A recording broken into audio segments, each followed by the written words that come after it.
अस्सलाम वालेकुम। आज सुबह कोई तकरीबन 7:45 का टाइम था। मैं अपने जिम से वर्जिश करके सुबह के टाइम घर के लिए निकला। तो बेसिकली मेरे घर और जिम के दरमियान में जो डिस्टेंस है वो कोई हाफ़ किलोमीटर का है, जो कि 5 से 10 मिनट की वॉक है। मैं अभी अपने जिम से थोड़ी दूर ही यानी घर की तरफ गया था।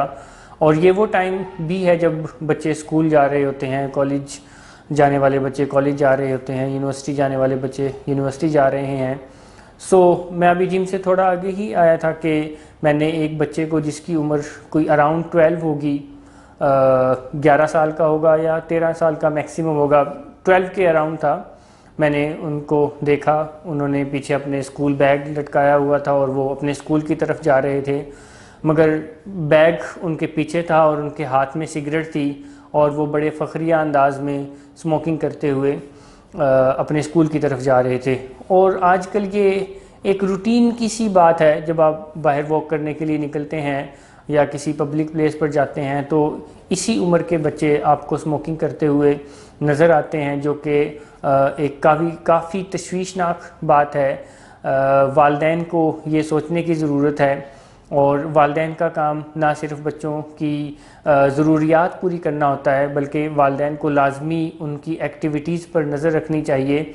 वो कहाँ कब कैसे जाते आते हैं, इस इन बिटवीन वो क्या करते हैं, किन लोगों से मिलते हैं, उनका सोशल सर्कल क्या है। वालिदैन को लाजमी चाहिए कि वो अपने बच्चों के फ्रेंड्स को महीने में एक दफ़ा इनवाइट करें, उनसे कहीं मिले, घर पर या किसी और जगह पर, और उनके हर तरह की एक्टिविटीज़ पर नज़र रखें। उनके मोबाइल को भी चेक करें, उनके घर से आते जाते उनको हग करें, ताकि आप उन्हें स्मेल भी कर सकें कि कहीं वो इस तरह की किसी एक्टिविटीज़ में तो नहीं है। क्योंकि आजकल ये जो ड्रग्स से रिलेटेड प्रॉब्लम्स हैं, ड्रग्स से रिलेटेड डिसऑर्डर्स हैं, सोसाइटी में बहुत ज़्यादा तेज़ी से फैल रहे हैं।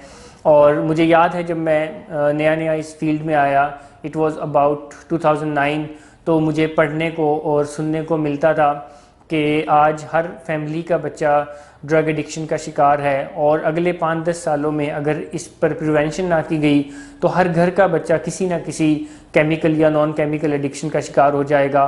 और आज लिटरली मुझे देखने को मिलता है कि हर घर का बच्चा किसी ना किसी एडिक्शन में है, चाहे वो केमिकल हो या नॉन केमिकल हो। और आज मुझे पढ़ने और सुनने को ये मिलता है कि अगर अभी भी कोई प्रिवेंटिव मेजर्स ना लिए गए तो वो तमाम बच्चे जो अगले 5-10 सालों में यूनिवर्सिटी या कॉलेज में जाएंगे, सिवाय उन बच्चों के जिनके ऊपर कोई प्रिवेंटिव मेजर्स लिए होंगे, वो किसी ना किसी तरह की केमिकल या नॉन केमिकल एडिक्शन का शिकार होंगे। खुदारा तमाम वालिदैन को इन चीज़ों पर नज़र रखने की ज़रूरत है। वो अपने बच्चों पर मुकम्मल नज़र रखें। वालिदैन का काम सिर्फ उनकी ज़रूरियात पूरी करना नहीं है, बल्कि उनकी परवरिश करना है, और परवरिश करने के लिए उनके लिए वक़्त निकालना है, उनकी तमाम तर एक्टिविटीज़ पर नज़र रखना है। Thank you very much. अल्लाह हाफ़िज़।